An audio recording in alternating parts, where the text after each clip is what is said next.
Secrets never stay buried for long in Port Charles, and this time, the truth may explode right in Michael Corinthos' face. As one determined detective quietly follows a trail of lies, a carefully constructed alibi begins to crack, threatening to drag powerful names into the line of fire and completely rewrite the story of who really shot Drew Kane. Harrison Chase has never doubted Willow Tate's innocence for a second. While the system seems ready to paint her as the perfect suspect, Chase is trusting something deeper than any official report: his gut. That's why, even off the clock and without backup, he's digging into the one thing that doesn't sit right with him: Michael's alibi the night Drew was gunned down. Michael insists he was with escort Jacinda Bracken the entire night, but the more Chase thinks about that story, the thinner it sounds. If Michael wasn't actually with Jacinda the whole time, that opens the door to something huge. He could have had both motive and opportunity when Drew was shot. So Chase decides to push from a different angle, not just to help Willow, but to expose whoever is really hiding behind Jacinda's silence.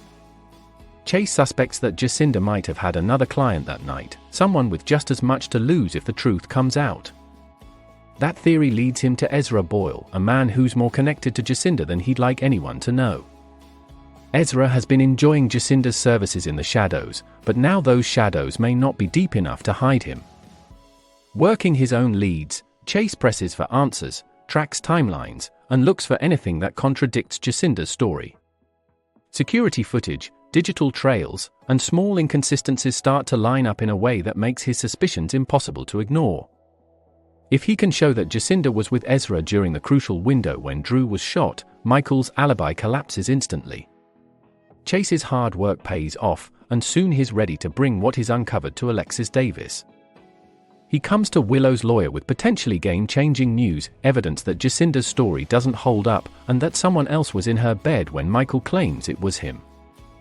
If Chase can even get Ezra to admit he was Jacinda's secret client that night, the entire case shifts. For Alexis, this is exactly the opening she needs. If Jacinda lied, what else about the prosecution's narrative is shaky? Suddenly, Willow doesn't look like a desperate criminal, she looks like a woman caught in a web of other people's lies and cover-ups. And Drew, still recovering and hungry for justice, would be more than happy to see Michael's fake story blown to pieces. But exposing the truth comes with consequences.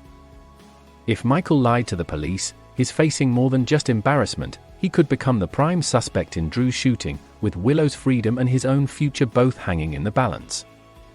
Will Chase's investigation finally clear Willow's name and send Michael spiraling into legal trouble, or is there still another twist waiting in the shadows of this tangled case?